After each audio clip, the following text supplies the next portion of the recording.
Hi everyone, this is Francisco and I am recording live from my bedroom, and right now at the moment I'm scratching my ass. Anyways, that was besides the point. So I had this beautiful dream the other day. I mean, it was heavenly, to say the least.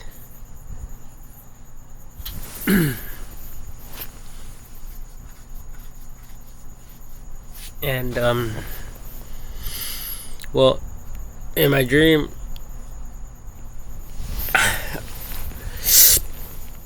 I seen a bunch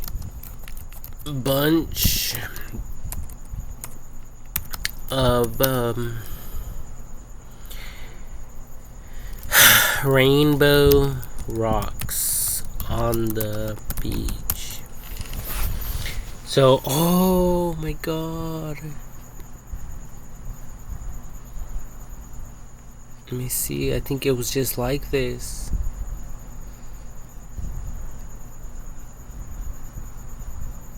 Yeah.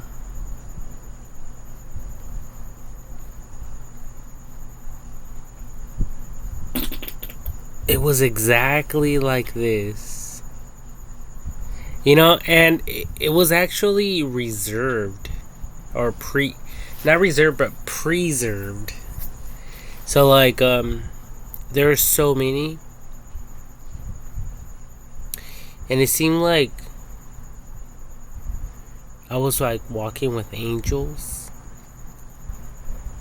And, yeah, like, it was exactly like this. So many colored rocks. And I just wanted to take them all with me. But I knew that I couldn't.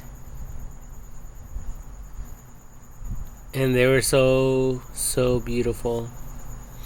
I mean, without taking the shininess from them. But look at this.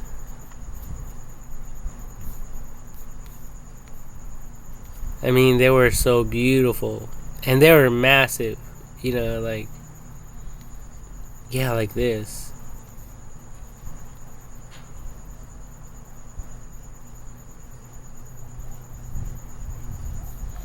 Beautiful rocks. All over the place. There's way too many for anyone to be able to haul away.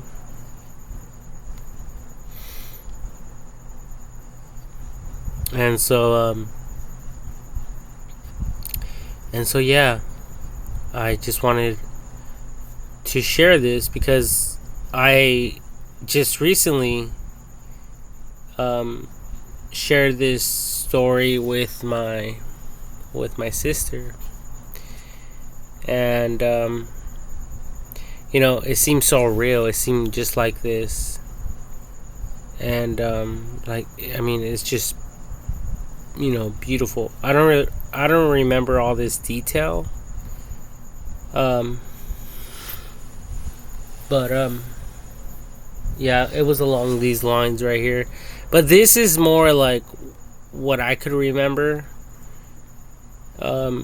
There's blues, greens, yellows, some pinks, some browns, purples, like just basically rainbow rocks. So there's like a bunch of colors, and that's so fascinating and unique. And I think it's kind of rare to see that anywhere we might go, like around here in California, I think. Ooh, look at this one. Now that looks kind of like a That looks kind of fake, but it might be real. I don't know. It looks kind of like a freaking like a wallpaper. But yeah, it was like this though. It was like a lot of rocks. Anyway, so one thing that I noticed. Oh yeah, it was it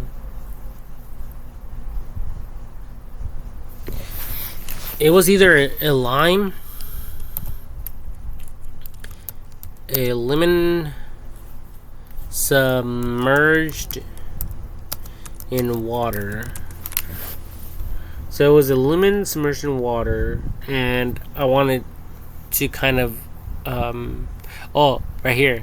I wanted to point this out to all of you because I thought it was very fascinating, especially for those of you who study bubbles and other types of technologies. So I noticed that there's a bunch of bubbles around this cut. It looks like a lemon. And if you guys look at the pores of a lemon,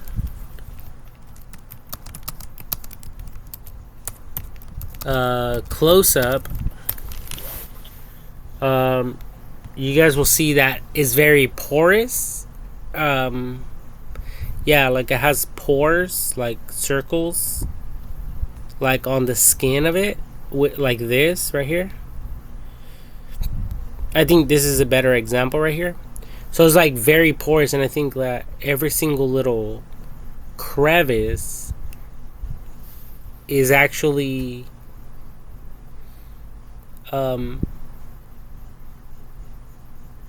like a magnet or a trap for the air bubbles to stay within each pore. So when we go back to this image, that's exactly why we see a bunch of bubbles, I believe, around the lime. So when when you people are inventing things, for instance,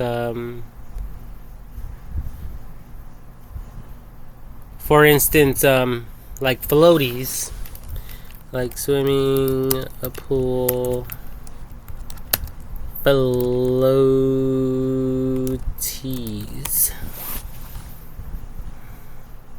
Okay, now instead of making everything so smooth, you know, like these little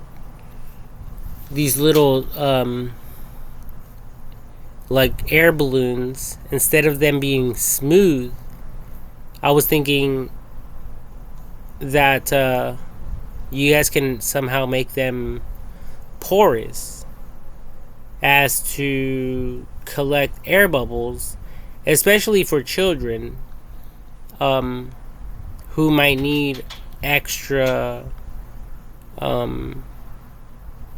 you know, like lift. Okay, so like anything that might be on a smaller scale, I think like, oh yeah, especially these right here. When should my child use floaties? So these right here are like a good, very good example of what I'm referring to. You guys see that there's no air bubbles at all around these I think they're foam. They're filled with foam or some type of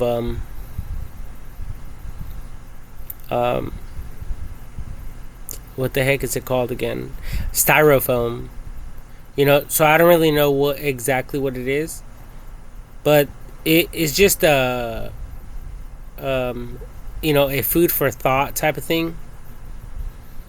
Okay, and I mean, you guys will see this mostly all the time with the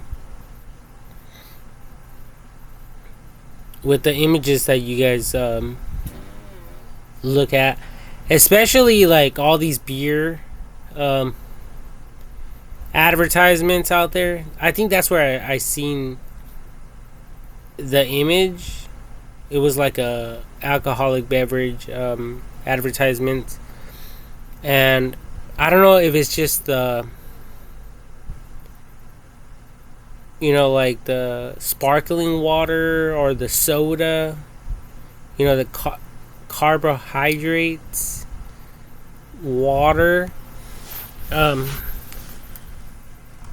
carbohydrates, carbohydrates, water, or soda.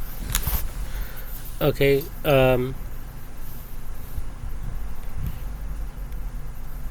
so yeah, it's pretty much it. I don't know if it's that, but I doubt it. I doubt it because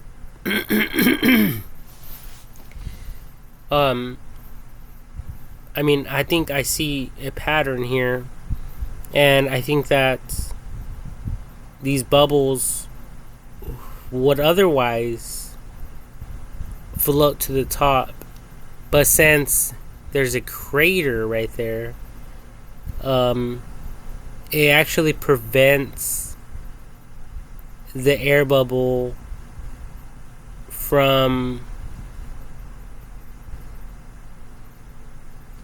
going upwards, because there's no smooth surface. It's kind of like aerodynamics.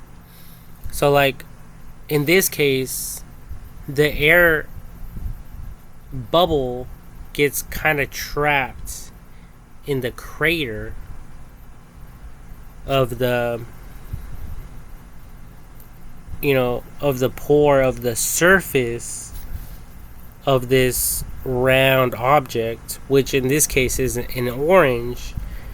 But if you guys were to kind of implement that in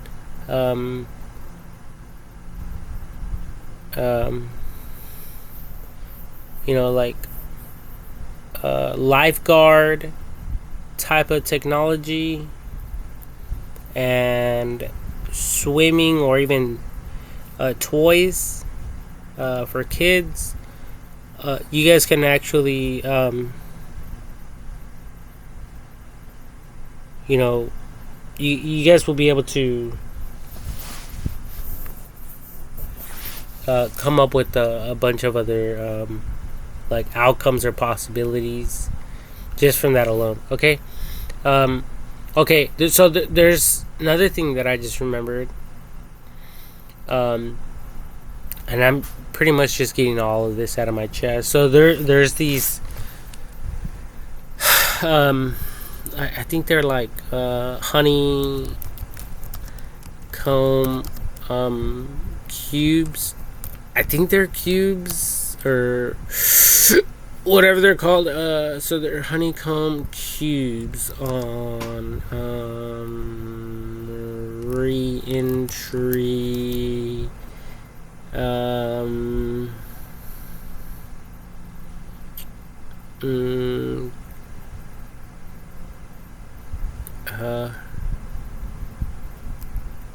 spaceships.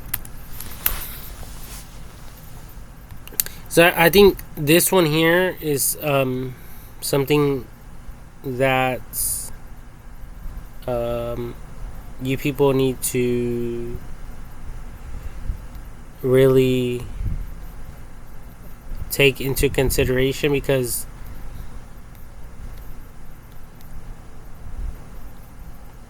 this is new technology, that these people have thought of and came out with. So it's honey. Let me look for the shape of a honeycomb. So it's thin walled prisms, hexagonal shape. So hexagonal cells. So pretty much these people who want to experiment with the re-entry bottom capsule, you could say, of a re-entry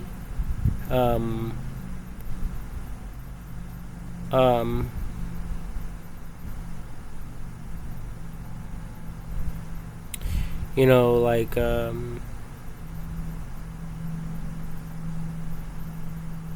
you know, vessel or whatever it might be. Well, these people decided to use these hexagonal honeycomb shaped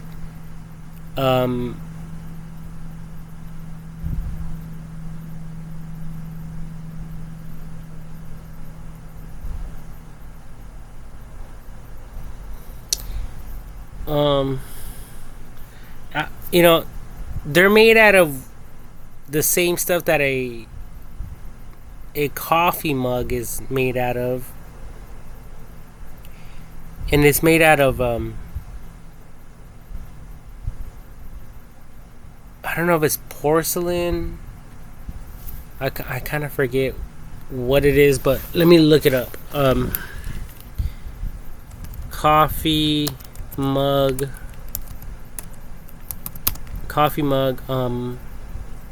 material, porcelain.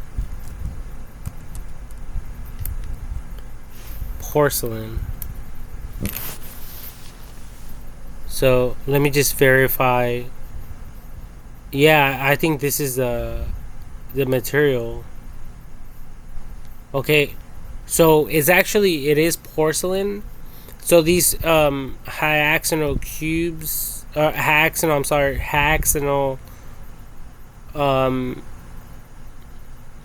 honeycomb shaped little tiles are made out of porcelain, and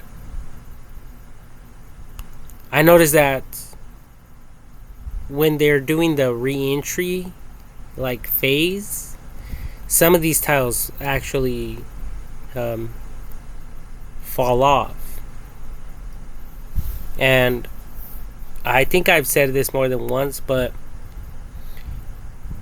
I don't think this is a good idea, because when you guys look at, if you guys consider the aerodynamics,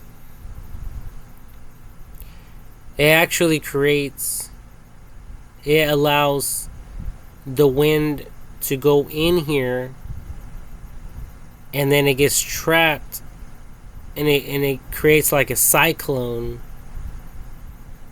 in these little areas that are missing, and it actually will prevent and encourage the other ones to come loose as well. So you know, it's kind of like jets with regular screws instead of smooth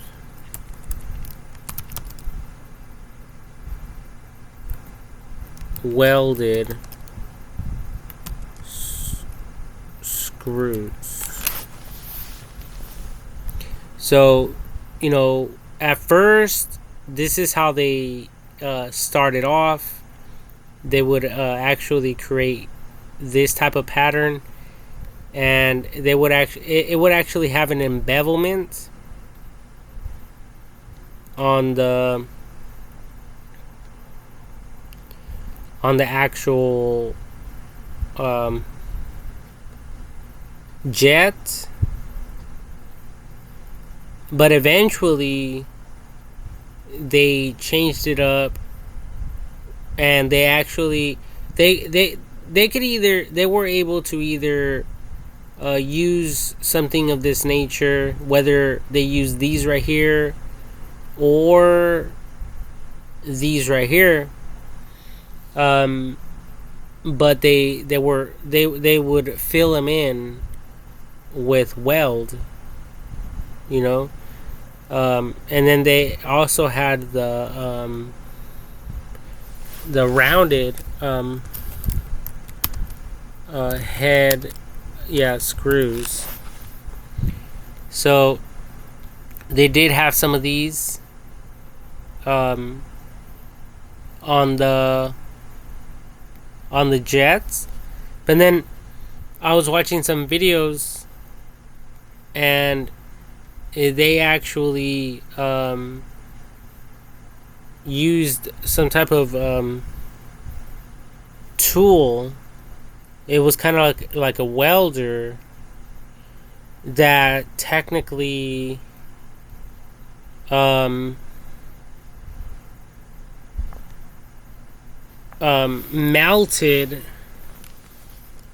like an iron rod. How do you spell rod? Ooh. Rod.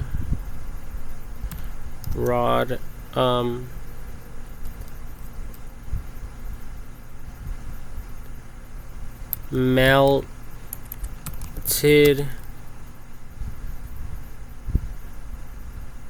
to create a rounded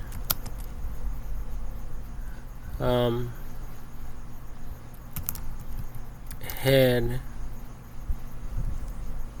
to secure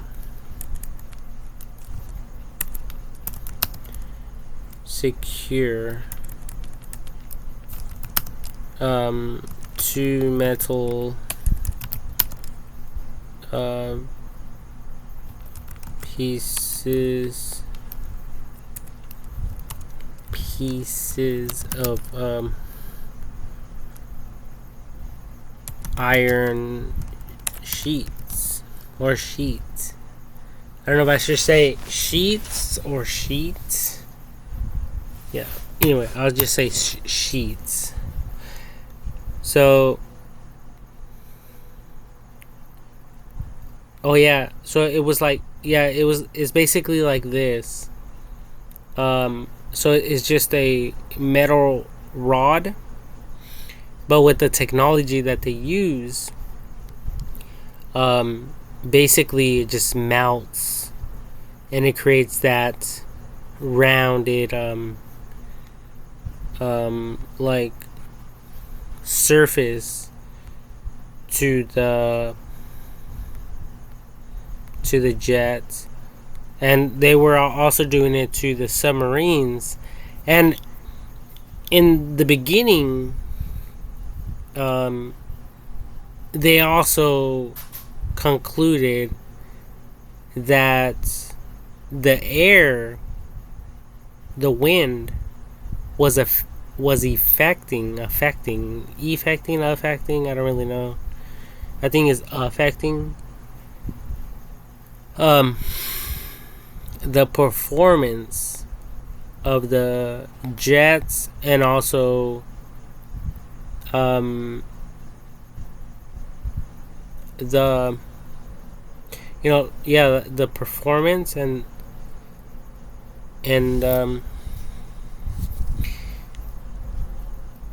whether it's it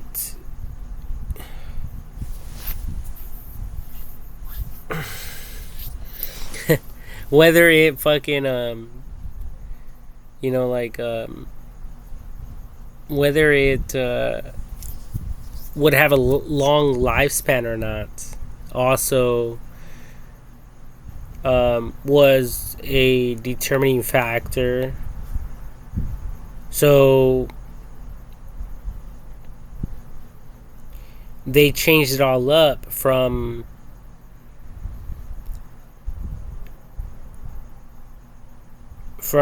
like regular screws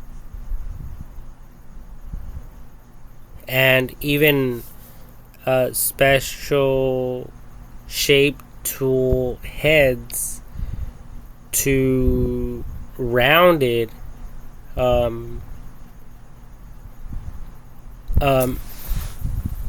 heads, because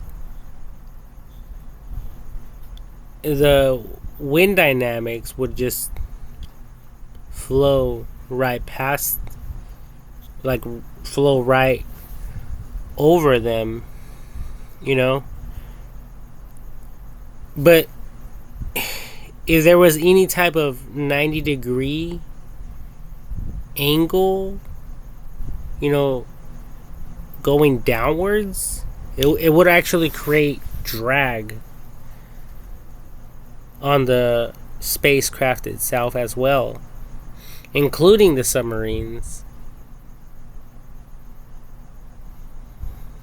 So, rounded head screws on jets, modernized.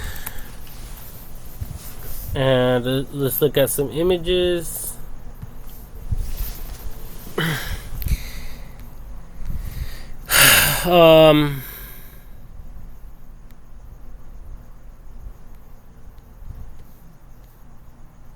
See, so right here, I think you guys can kind of see them.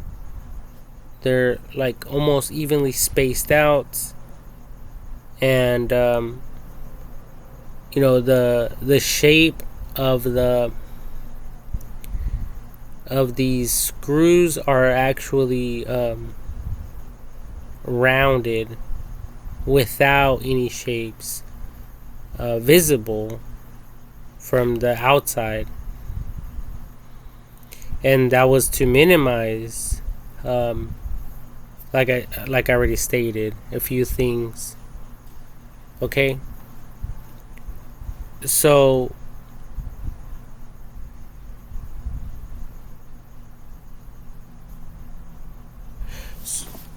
I'm just looking out for the people who are, you know, doing these type of studies here, because they're doing some re-entry tests, and I've been noticing that a lot of them are breaking off from like a video that I watched, and it's not really effective. I think what you people really need to do is submerge the bottom surface of the spacecraft into a solution, like a porcelain solution, so it could have one solid piece at the bottom that will be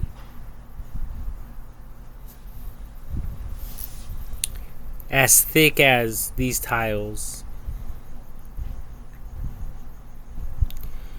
Or also figuring out a way to fill in the air gaps in between. It's just like tiling. You know, when people tile for residential or commercial homes or properties or businesses or organizations or whatever,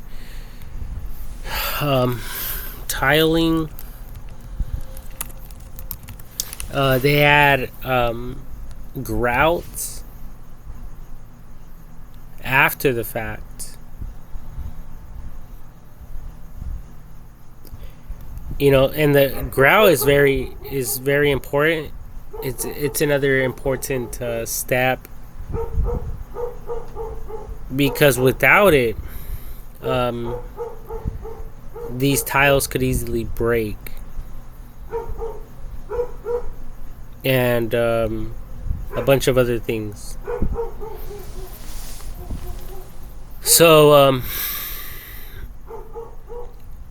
that is one thing that I noticed when I was watching a re-entry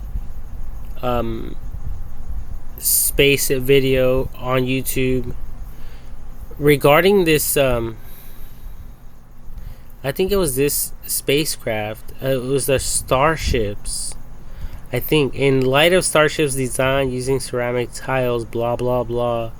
I think it was this one right here. So there's just so much to read, though. I mean, I don't really know all the details, all the information out there. But it's something along the lines of these people using some type of tiles. So, I mean, you guys have to think about it.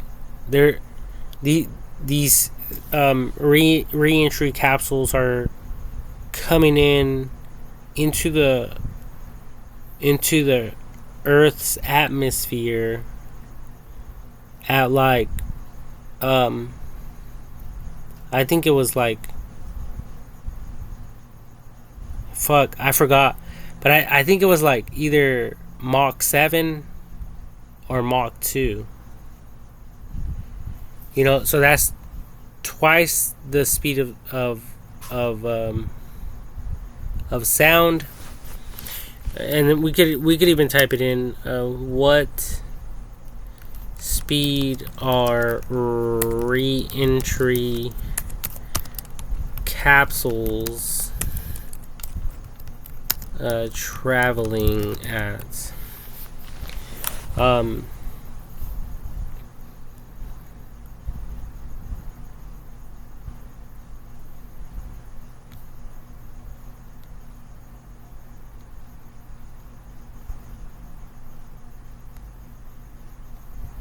So, according to this, it says 17,500 miles per hour. It is usually moving parallel to the ground at a speed of about 7 km/second, or 17,500 miles per hour. The re-entry can occur any time of the day. These re-entries can often look like shooting stars, meteors with a bright central body followed by a long, dazzling light, dazzling tail, and often break into numerous fragments. So, I mean, that still doesn't really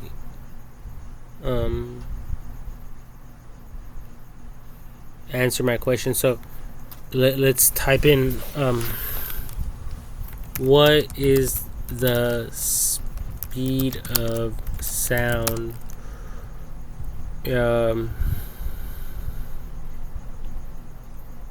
in miles per hour. So it looks like 767 miles per hour, or I could be wrong.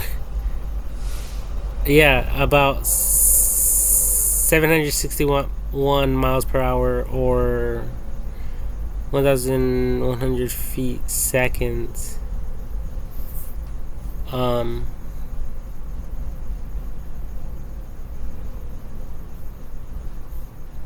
So, I mean, if you guys were to divide that number,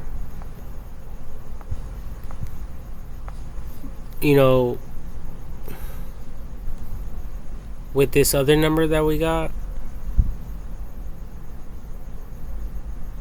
it'll kind of like tell you guys. So like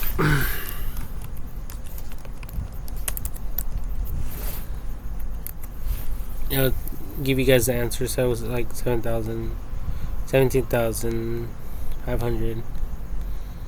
Jesus Christ.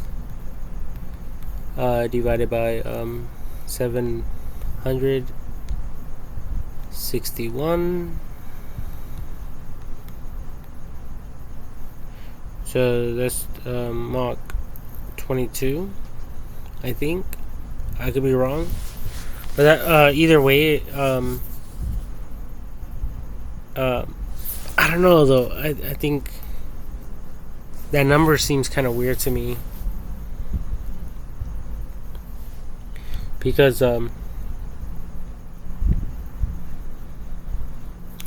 if that was true, you know, I've seen some of these the spacecrafts traveling at 300,000 miles per hour, and a little bit over that. So if that's true, that means that if we divide this number by 761, that means we would be traveling or having the capability and the technology to travel 394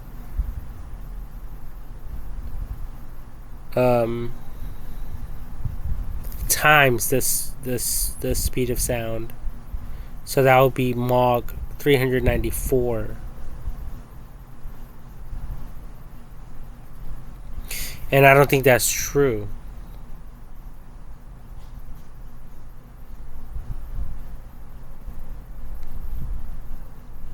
So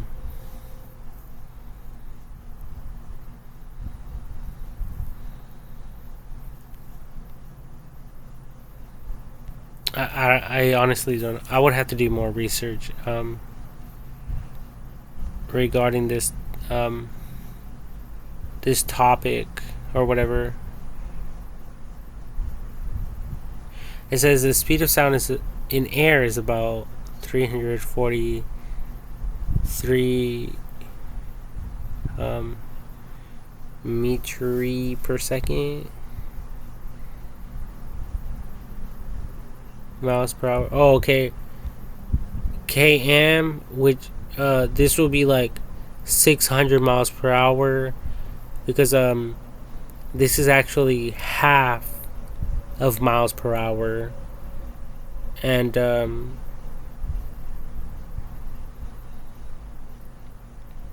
you know, miles per hour, 767 times 2 will pretty much equal this number, the kmh/h.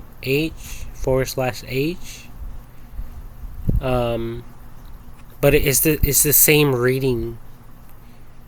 See right here, there's a km, so that's this one right here, km, and then there's the kmh.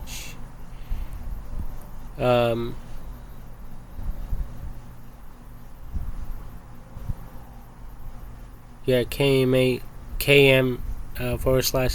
and then there's the regular miles per hour, which is the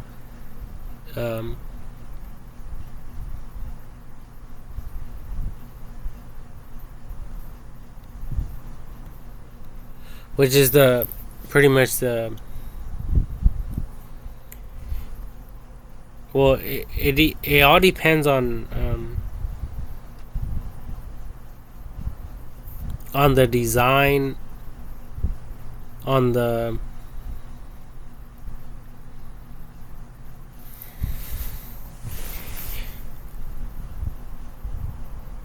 speed,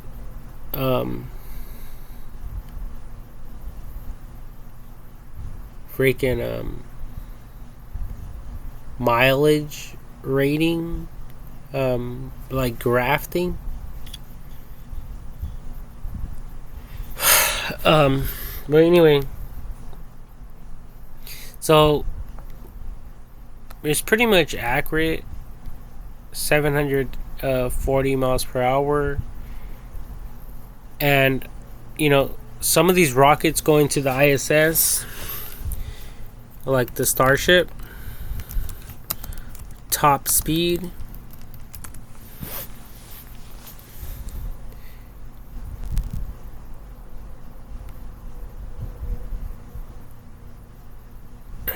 So, I mean, even if it was double that, it would be 32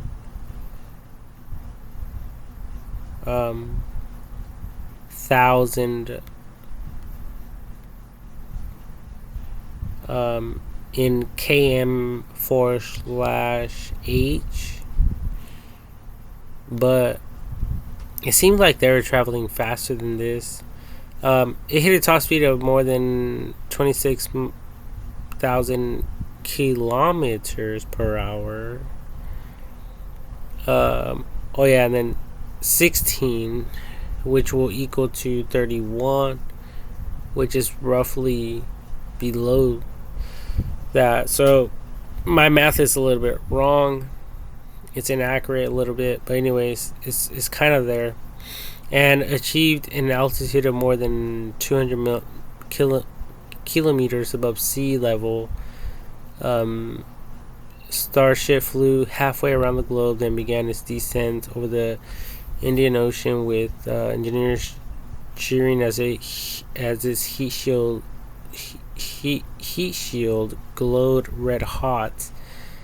So I don't know if it's the Starship or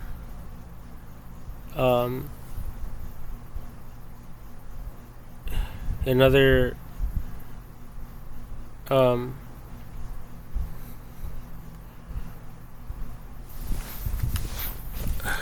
rocket, not rocket, but a spaceship,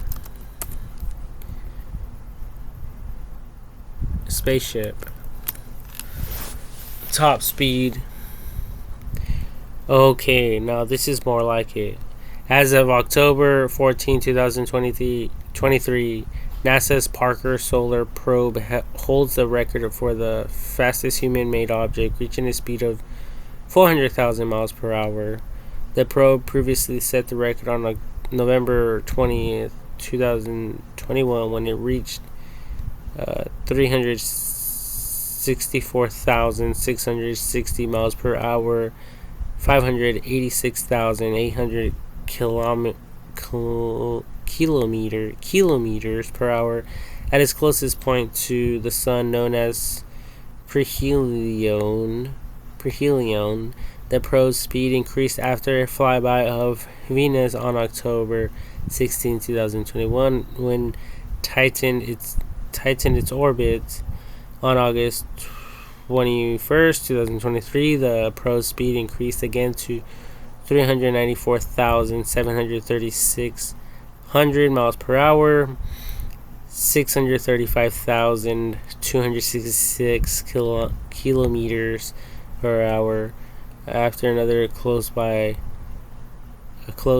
pass by Venus.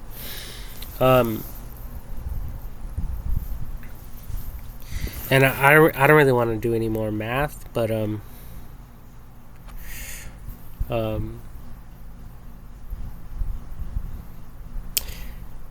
I guess just to make my point more simpler to all of you and more plain to all of you, it would be to look for the spacecraft that was traveling to planet Mars, and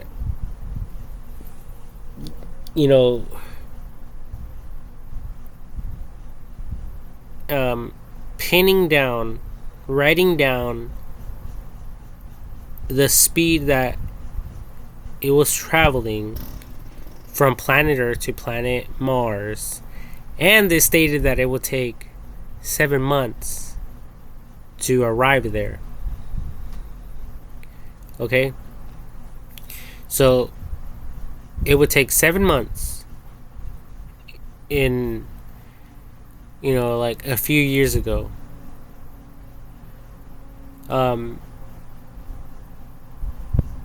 So if and right here, I understand that I read it said something about a probe, solar probe. So it means there's no actual humans in it that I know of.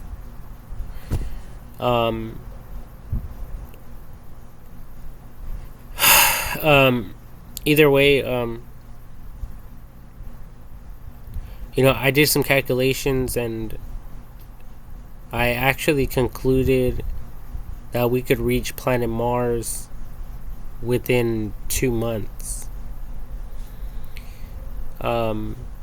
With these, I think it was these numbers here. According to these, these numbers, the 400,000 miles per hour.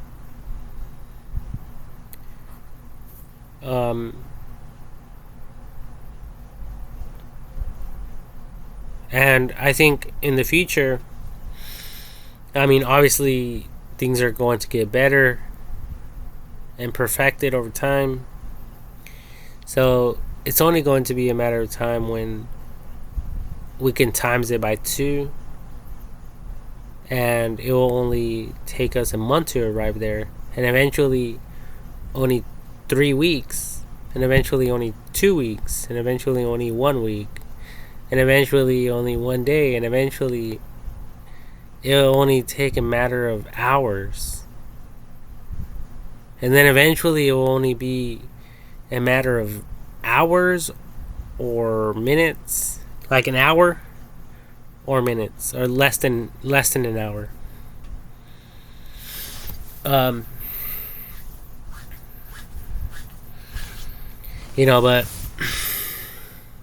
and it is so obvious. We really don't know how that will look like, because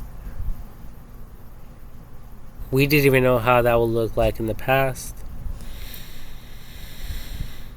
Because people were riding around in fucking horse chariots, horse wagons, fucking horse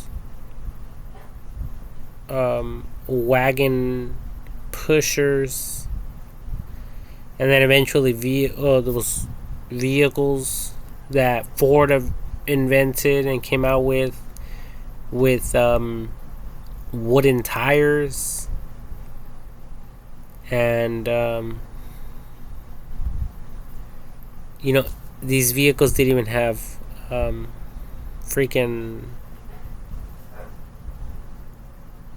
they didn't even have shocks, they didn't have speakers, they didn't have any solar panels, they didn't have any smart technology, any computers, they didn't have any radios, they didn't have any airbags, they didn't even have, I think they didn't even have windows, like glass, but eventually they did come out with that.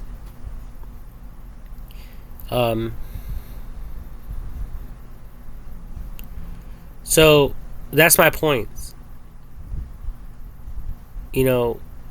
Look how it is today. Today, we're using freaking trains, spacecrafts, aircrafts, jets, and then now there's freaking rockets and probes or whatever. And it's only a matter of time when people out there want to put some humans in them just to test them out.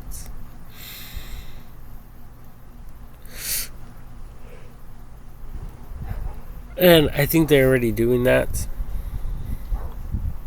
especially with AI technology, monitoring and recording everything so that it could use that data to better help us humans.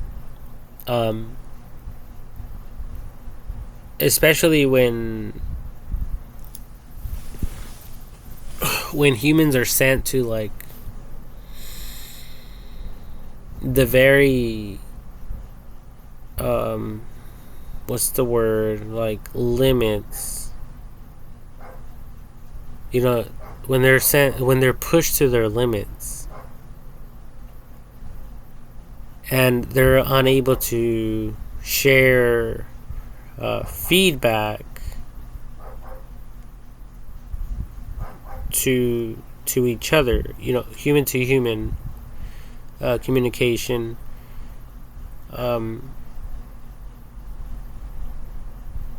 So what they're doing now is they're using AI technology, and it's able to keep a reading of a number of things, and including, you know, like these astronauts have like smartwatches and stuff like that. So their heartbeats per minute are being recorded. Their freaking their heart rate, yeah, their heart rates are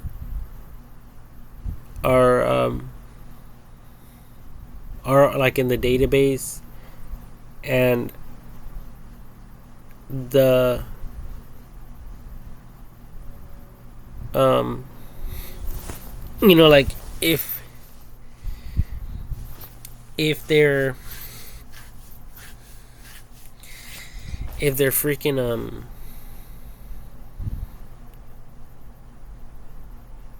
I don't know, like if they fear, I mean if they feel any type of fear, or if they have a spike of adrenaline,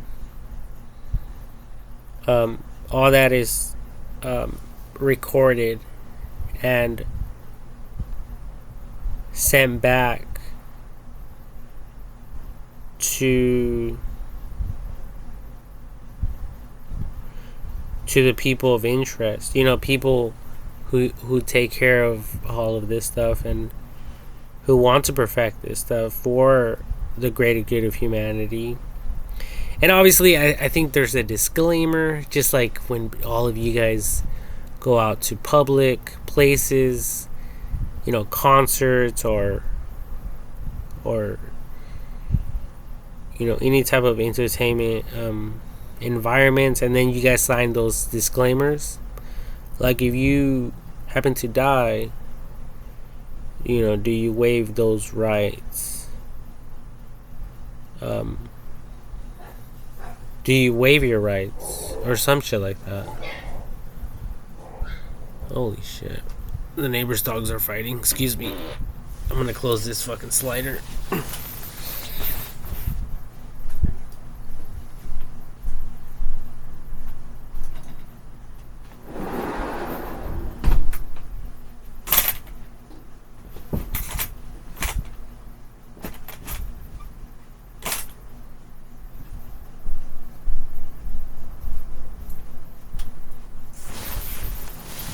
Yeah, so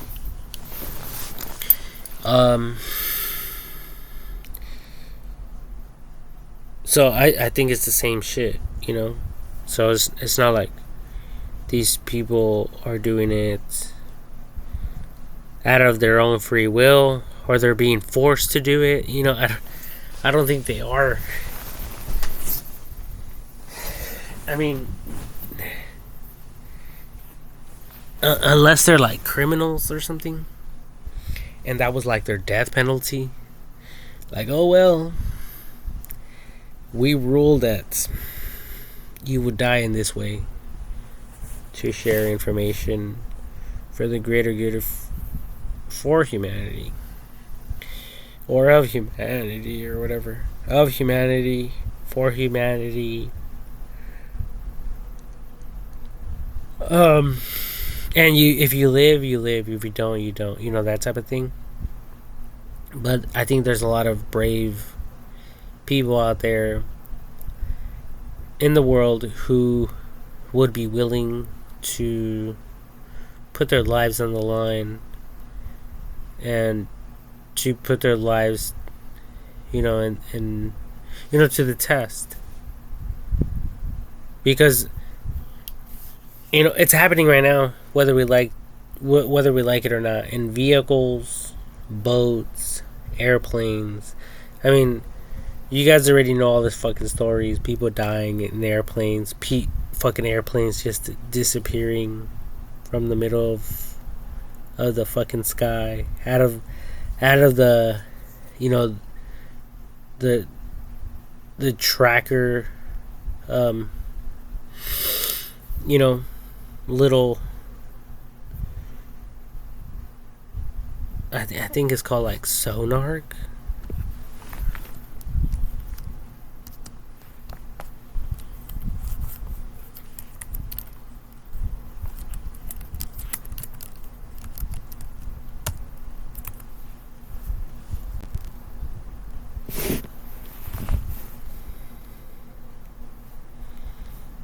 What the fuck?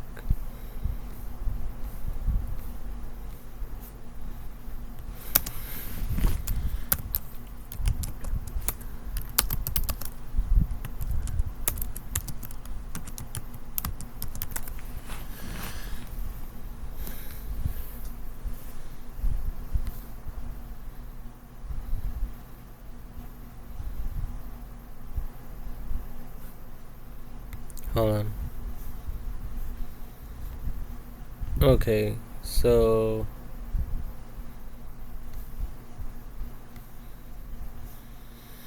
I know this is like sonar here.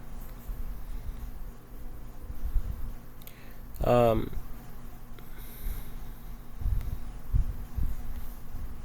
think that's the technology they use for that. But there's also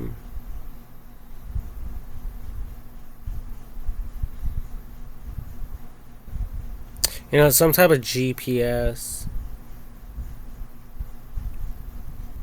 on, like, submarines have them, and they go round and round, like the little pin goes around, and then you guys will see like 3 or 4 little dots, but eventually like one would just be gone. Like, what the fuck happened to this other little dots? Well, anyway, later on they figure out that the airplane crashed somehow, and that's how it disappeared. It didn't just disappear. When I heard that, I was like, what the fuck? It disappeared? Like, did it disappear out of this world? I was thinking outside of this world. I don't even know how that's possible. But when I heard the word disappeared, I was thinking, like, what the fuck? Like it just disappeared. Like, no, they meant disintegrated.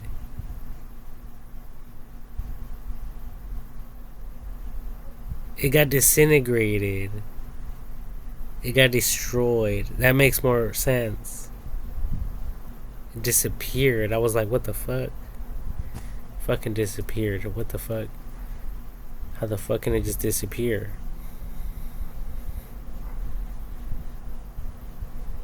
Didn't make sense to me. And then later on, they figured it out. They found it. It was under the ocean. So it didn't just disappear. It was destroyed. That makes more sense. It got destroyed somewhere. in the world's fucking waters, the ocean somewhere.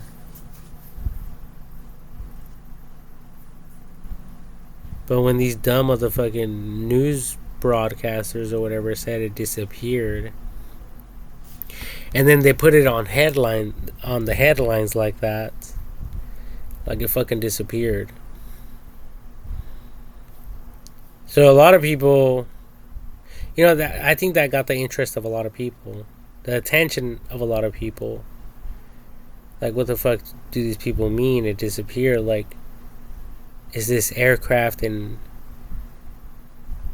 enemy territory? Are these people getting fucking tortured and abused somewhere? Like, what the fuck do you mean it just disappeared? So, I think I had a lot of people baffled, to say the least, and confused. But anyway, so yeah, there's quite a bit to learn here still. But anyway, I wanted to share my dream that I had with all of you about the beautiful rocks. And yeah, like, I personally love rocks. Like, if I see some colorful rocks, I pick them up all the time. All the freaking time. Like this. That's exactly how they were. They were beautiful. And they were all shiny. Like this. Just like this. Beautiful fucking rocks. They're so beautiful that you would be able to, like, load up your whole truck, your vehicle, your luggage, your fucking cooler. And there will still be more there that you would want to take. And in my dream, I was just like, what the fuck, man? Like, what the fuck is going on? Like, what the fuck? And I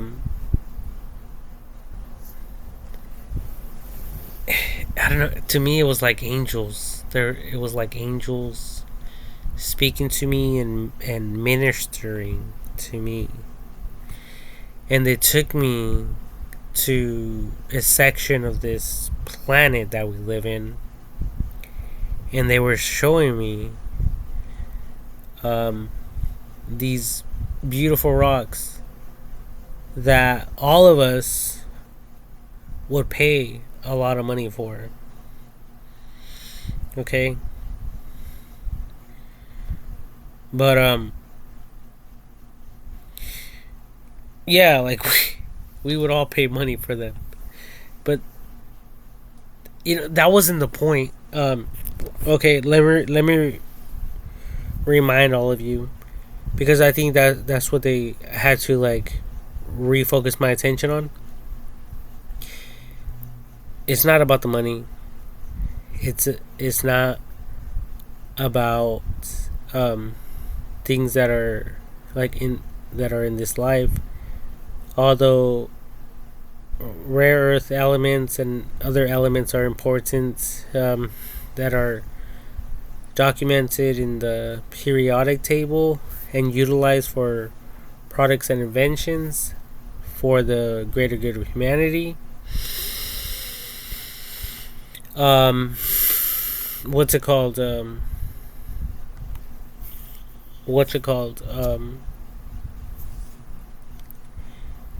Their point was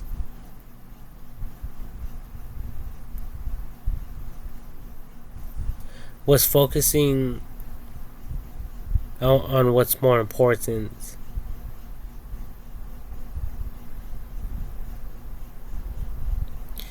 And for some weird reason, it felt like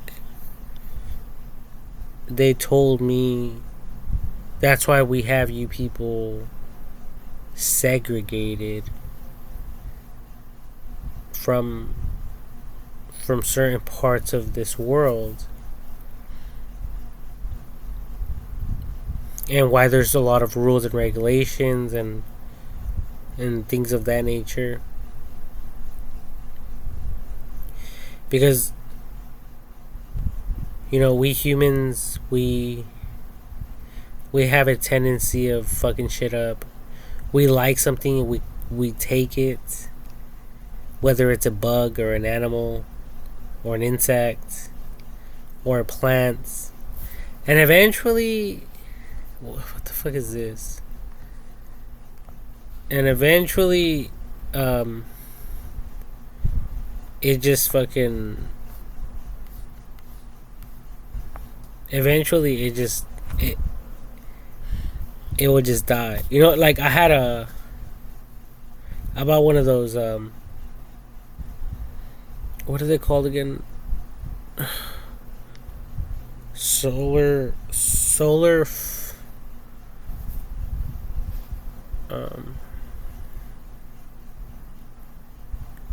it was like a fly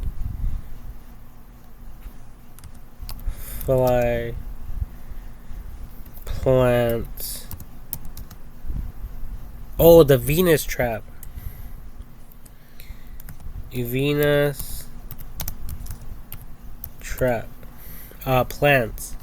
So I actually purchased one of these plants because I thought it would be super cool to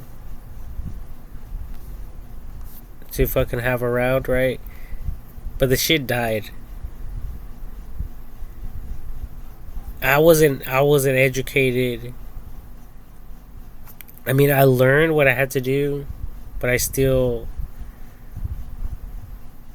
failed to do what I learned. So you see, there's a lot of information out there. Whether we access it through the internet or through the advice of other people. Either way, there's a lot of information, and there's a lot of there's just too much going on, and a lot of us, we just want to fucking have everything. We want it all, and at the end of the day, if it gets fucked up, we don't give a fuck. It's like we lose interest. And instead of trying to restore it, it's easier for us to just throw it away instead. When, if we evaluate that, it would have been better for us not to even take it to begin with. You see what I'm saying? What I'm saying and where I'm coming from? At the end of the day, it would have been better for us to just leave it there.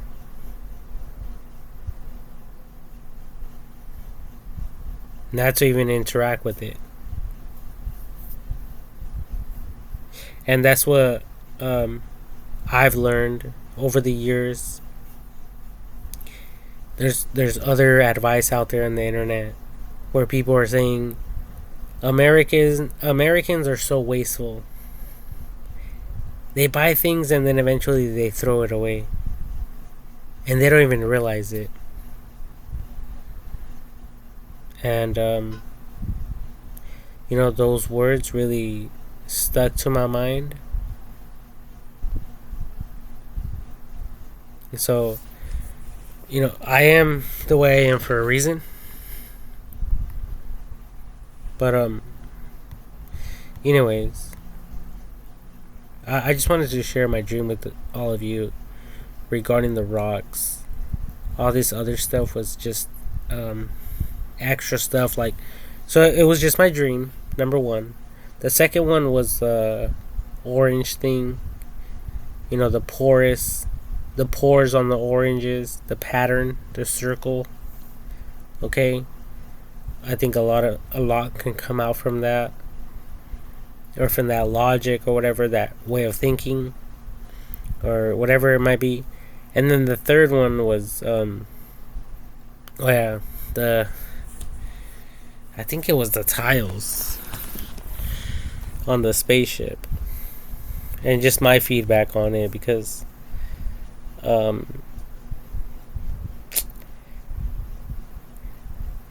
it just doesn't make sense to me how, you know, like these people would even consider tiles that could break off. And I mean, it's traveling so fast, and it has a way of creating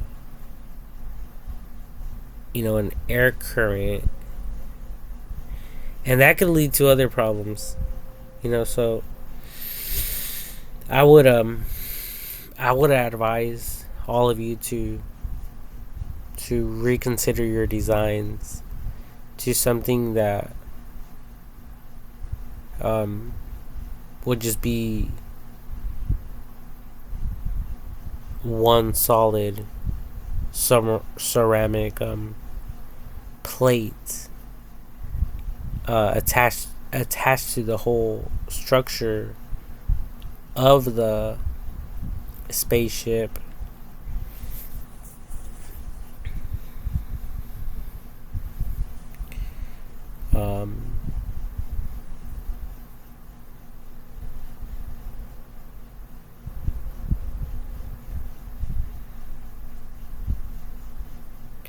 And then if you guys are concerned for whatever reason regarding the for this thing to cool itself, to cool itself down or whatever, I would say to create some type of insulation type of layers before the ceramic layer, the final layer.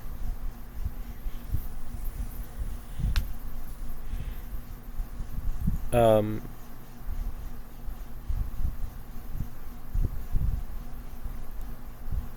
mean, it works, but if these tiles are breaking off, that's not a good thing. I mean, think about it like if you were in the fucking capsule, if you were in there, and these things are fucking breaking. That's not. That wouldn't be a fun fucking ride. And not just that, but it's not reusable unless you guys somehow attach new tiles. So when it comes to reusability, I don't think the tiles are a good idea. I mean,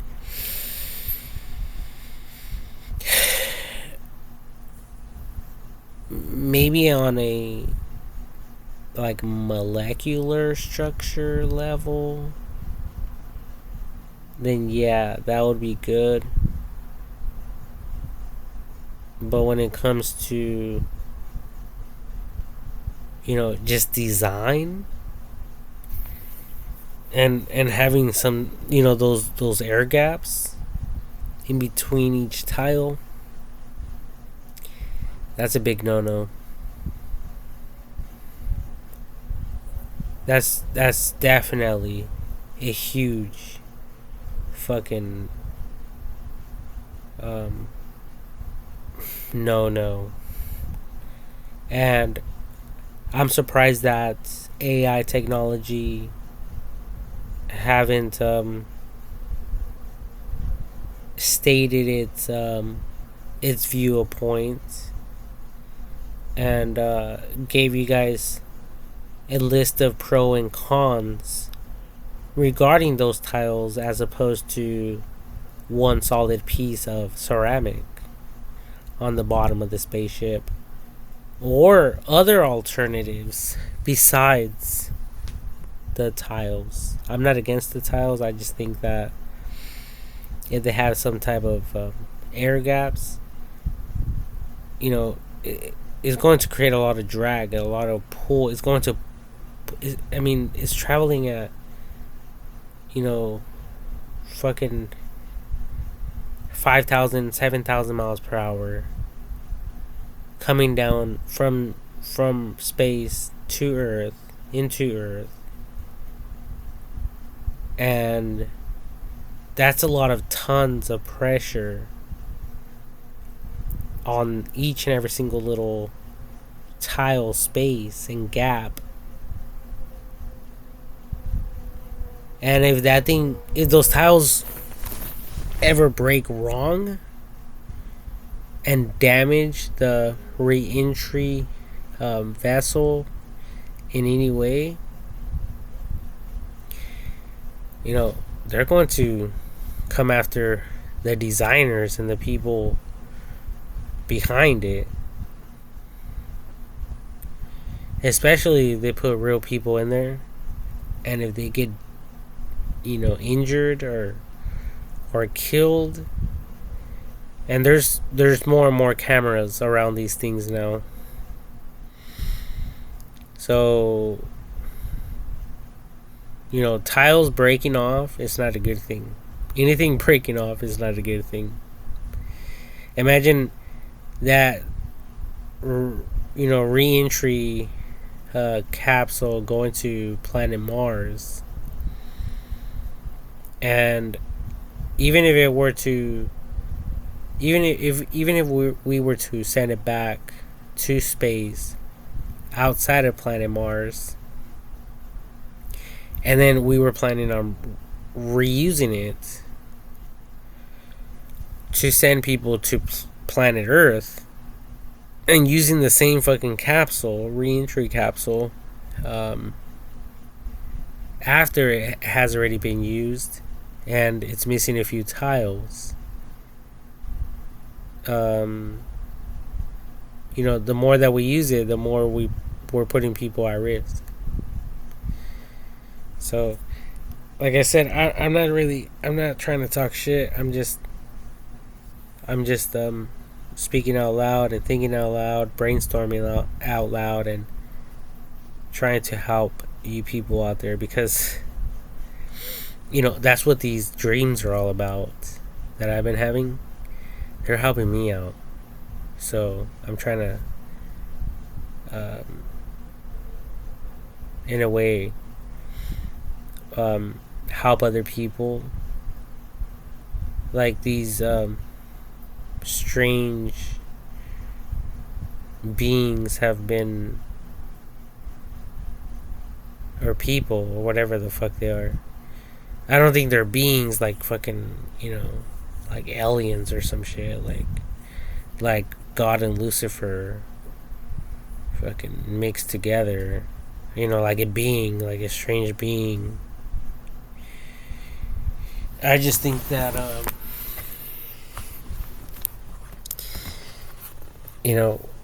whoever these people are or whatever, to me, I just wake up and I feel like I was just camping, or not camping, but going on a hike with someone, and we having like a normal conversation together as a group. So that's the way I look at it. But then I wake up and I forget the faces, I forget their names, I forget how they look like, and I just remember small little details, like, for instance, the rocks. But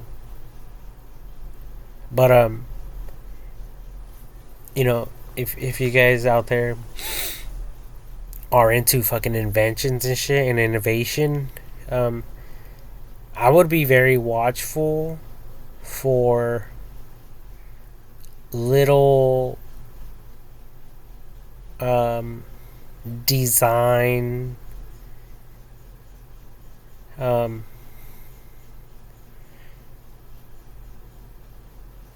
details in your dreams.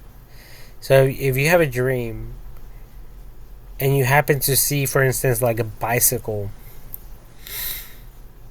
don't just look at the framework.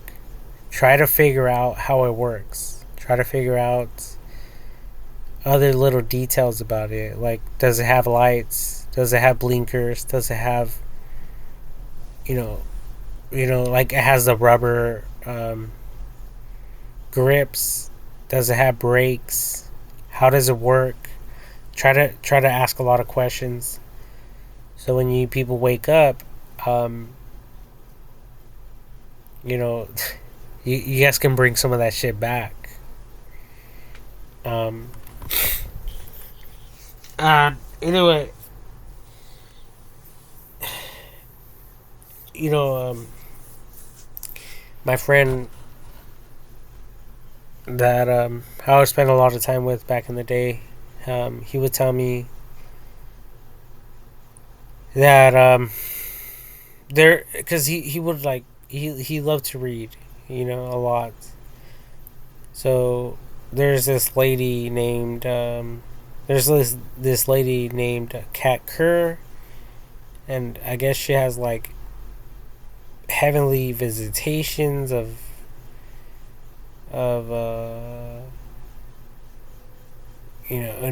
with God, in heaven or whatever. And I'm always like, I don't know, I'm always challenging what people say, so I'm like always trying to gather new information. But I'm like, okay, so if she's there and she's looking at things in heaven and she's discovering new things, why isn't she, perfecting things here on earth? If it's really the case, if she's going to heaven, if she's looking at how an invention here on earth can be perfected, possibly, why isn't she taking notes or patenting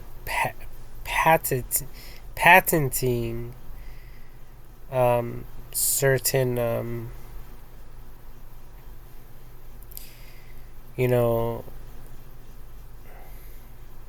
like her own ideas or whatever? And I don't know if she is or not. I don't even know the lady. Besides, she likes to dye her hair, like I think pink or whatever, and it has some type of meaning behind it, some type of fucking it has some type of resemblance or whatever, some type of some type of meaning to her, and I don't know, it has to do with heaven and shit. So you guys would have to like look at her story and and and and then figure out why she does the things she does. And I mean, all I've seen so far from her is pretty much like her talking about heaven and the experiences she had in heaven.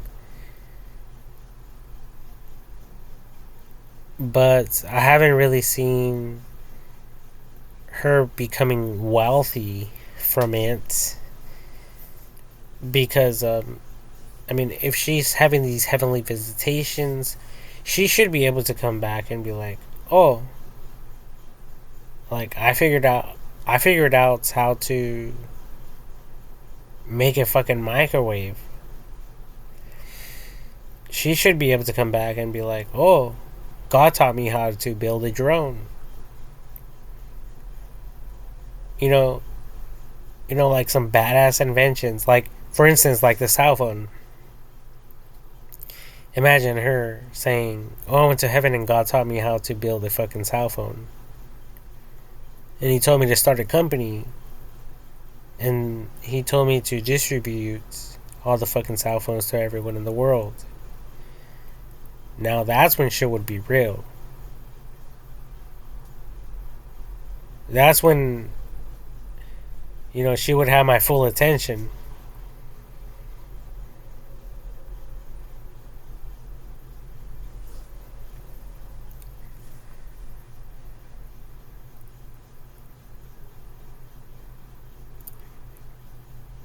But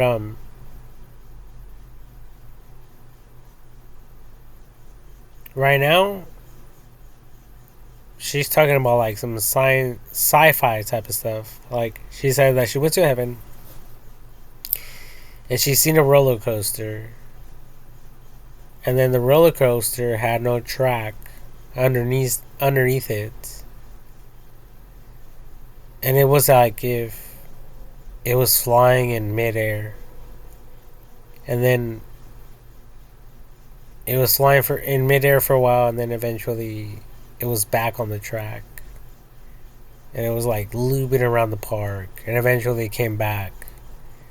Where they got on. So it looped around. And I was like thinking, well, how can that be possible? Maybe the metal was like, it had some type of camouflage, or it kind of blended in to a fake background, where it gave people the illusion that it was like not attached to anything.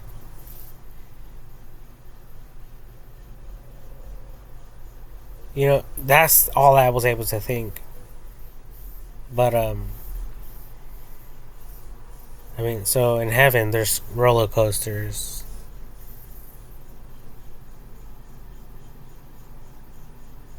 but there's no fucking tracks. So it sounds to me like a roller coaster is like Santa Claus and his reindeers flying in the sky without tracks, without utilizing the ground, because we all know that deer can't fucking fly.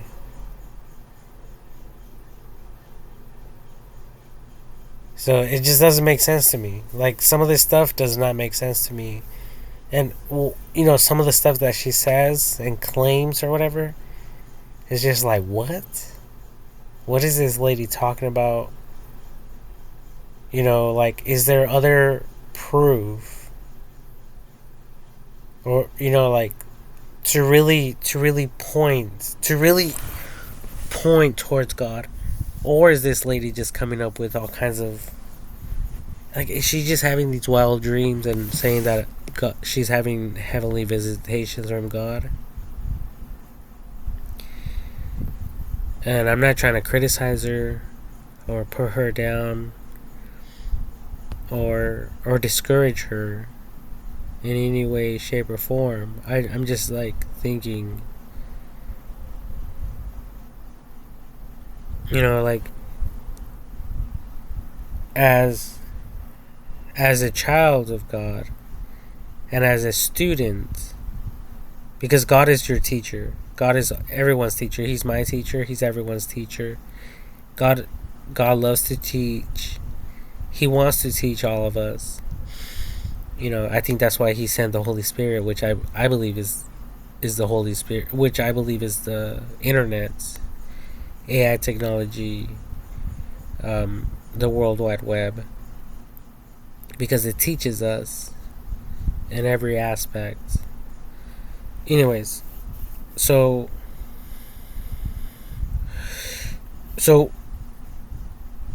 if any of you are there in your dreams or whatever, look for little small details. Look for something that you can use here on Earth.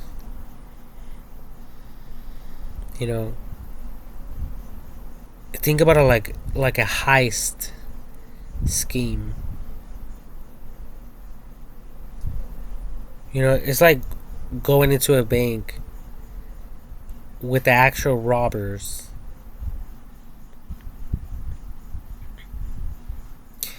And if you're already there, you might as well take fucking money. You might as well take something. You might as well take some diamonds or some gold or some jewelry, some fucking cash.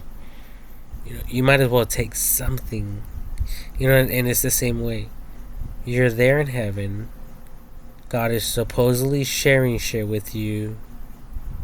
So why not look for little small details, that you could take, that you could bring back with you to help people, to sell to people.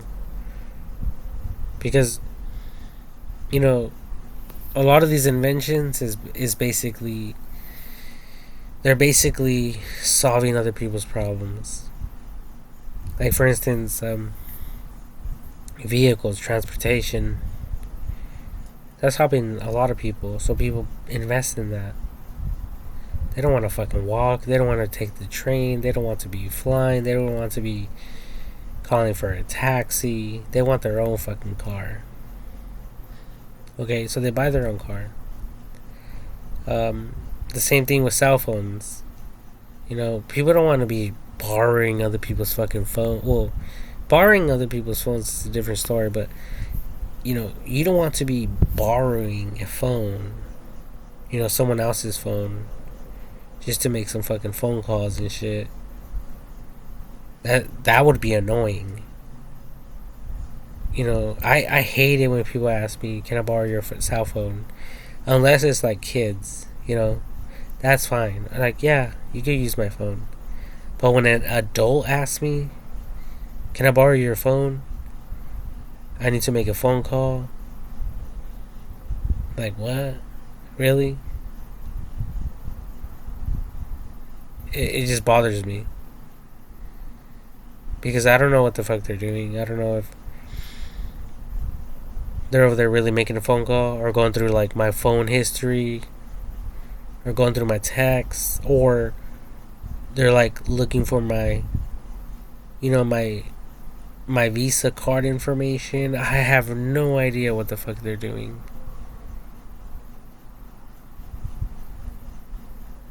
So it's very fucking agitating and annoying. But if it's, like I said, if it's a kid, like my little nephew or niece, like, yeah, go ahead, here, let me fucking connect you to fucking YouTube real quick. It's not a big problem to me.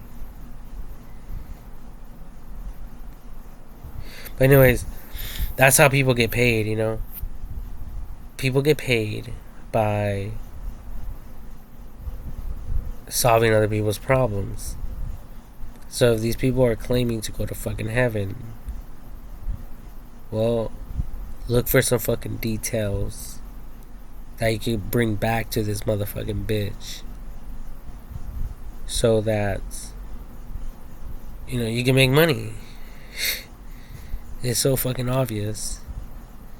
You're having all these visions and visitations from God, like, that's great and everything, but look for small details that could benefit you here on planet Earth, because that's what it's all about. It's all about helping people. It's like going to heaven and asking God, how do these airplanes work here? Because we don't have any on planet Earth. See, that would make a huge difference. See, and it's not about the money. It's about helping people. Just like right now, there's so many fucking airplanes everywhere. And it's helping so many fucking lives. So many fucking goddamn people. So if you people think, oh, that's not the point. The point's not to become rich or wealthy or whatever. Like, yeah, fuck you. That is the fucking point. And as long as you people are fucking helping other people, that's what people are going to admire about you and your contributions. to this fucking world. And the more that you can provide that to the people, to this world, the more the world is going to love you and appreciate you, and also respect you and look at you like you're really having fucking some real fucking visions and experiences with God. But if it just ends there, and you write another book, oh, this time I went to heaven and oh my God, I seen a lot of rocks and they were beautiful. I mean, they were so beautiful, people would be willing to pay $100 for each one. And imagine you sell one rock to the 8 billion people that live on planet Earth. If you sold each fucking person a rock for $100, you would just become rich.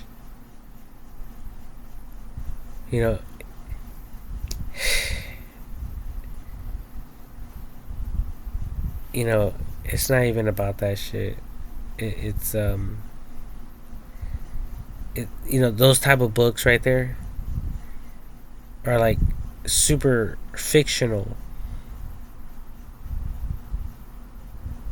and they're not edifying, they're not beneficial to anyone, I think. I mean, don't get me wrong, rocks are beautiful, they sell, but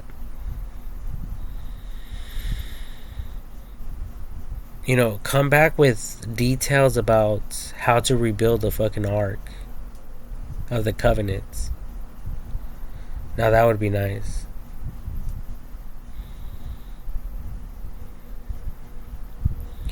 Or come back with the blueprints to fucking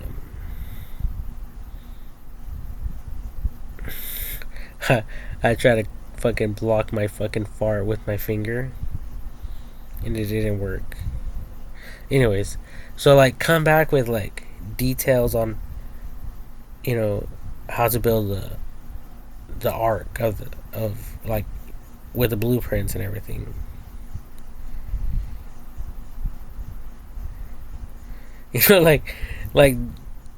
Fucking come back with something impressive and shit.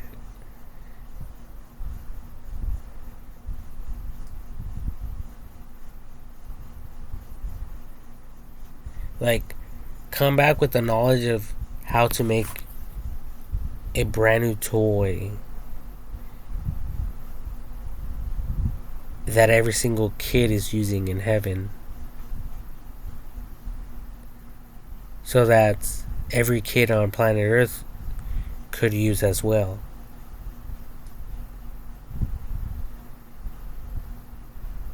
Then you would be wealthy. Because and people will be happy. The world would be different. It wouldn't be all fucked up and fucking all twisted the way that it is right now.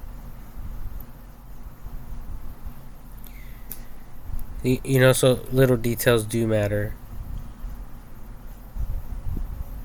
Anyways, I have to really go to bed. It's already 12:12 a.m. So, peace out, everyone. Good night. And please say no to drugs, ladies and gentlemen. Say no to drugs.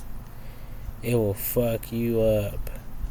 And you might not even have those heavenly visitations, or you might get so fucked up, you might end up going to the fucking moon or the far reaches of our galaxy, or you might even enter new galaxies, and then you would just wake up and think it was all a dream. But in reality, God really took you. And, maybe God was able to take you because you wouldn't be judgmental. And God will know that you are somewhat unconscious. You're fucked up. And He knows if you're fucked up or not. So for Him, that's like the perfect time to take you to space. Because it will just be like a trip. You'll wake up and it'll just be a memory. Whether you remember it or not, it's really irrelevant.